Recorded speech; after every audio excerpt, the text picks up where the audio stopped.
But if you're coming from a state of this is all wrong and this is all bad and this is all terrible, then that's what you are aligning yourself to. And then that's all that you can contribute.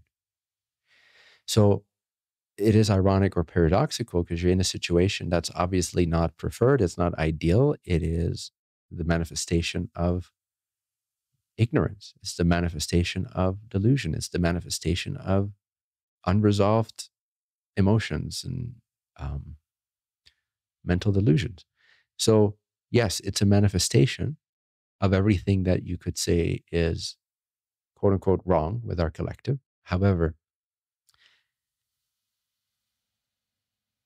if you can see that it is perfect that it is coming to the service, because what's more detrimental than a manifestation of it is the continuous underlying presence of this ignorance.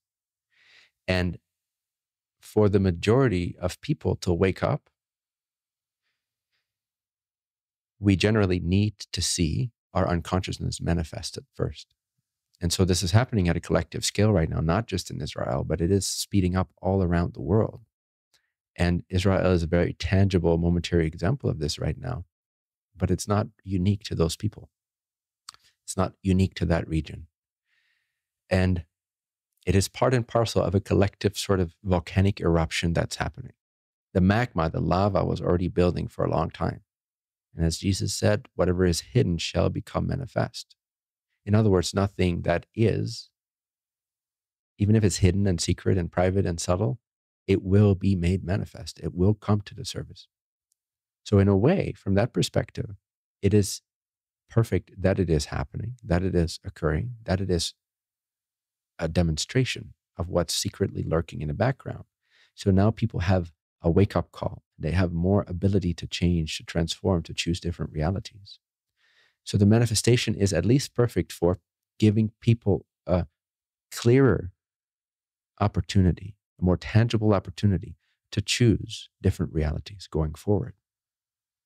So it's serving a great purpose in the bigger scheme, in the bigger picture of things. But if you're too zoomed in on the atrocities in the moment, which I understand it's easy to do, but then that's what you are aligning to.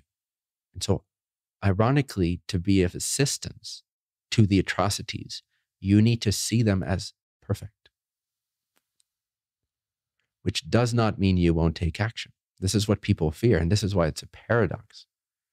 So I'm not telling you to not care. I'm telling you to see the perfection behind it, to see through the immediate effects of it, or the manifestation of it, so that you can be plugged in to a higher intelligence, a clearer seeing, and then you can be of service. So I'm telling you, yes, be of service in all the ways you feel inspired to, but make sure you're coming from a perspective of perfection to the best of your ability, because that will aid you in your service. Coming from a perspective of this is terrible, which is easy to do if you're observing the circumstances only from the physical mind. It's easy to interpret it as only terrible.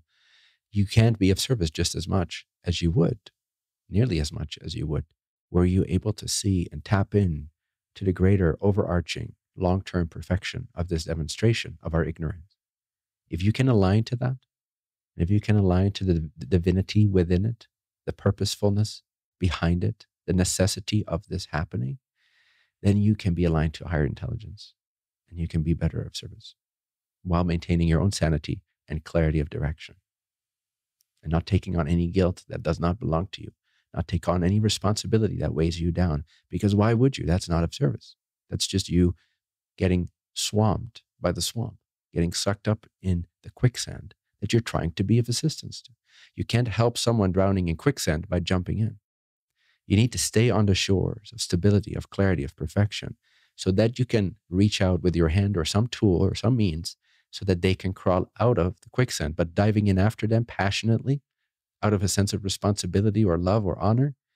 But if it's misplaced, if it doesn't come from a bigger picture, then you're just drowning with them, and that's not being of service. So you got to protect yourself psychically, first of all, and maybe physically too.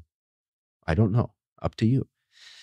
So that you can continue to be of service from a place of sanity and clarity and trust in the bigger picture of things. And then you can help. Then you can reach out a hand. That would be my suggestion.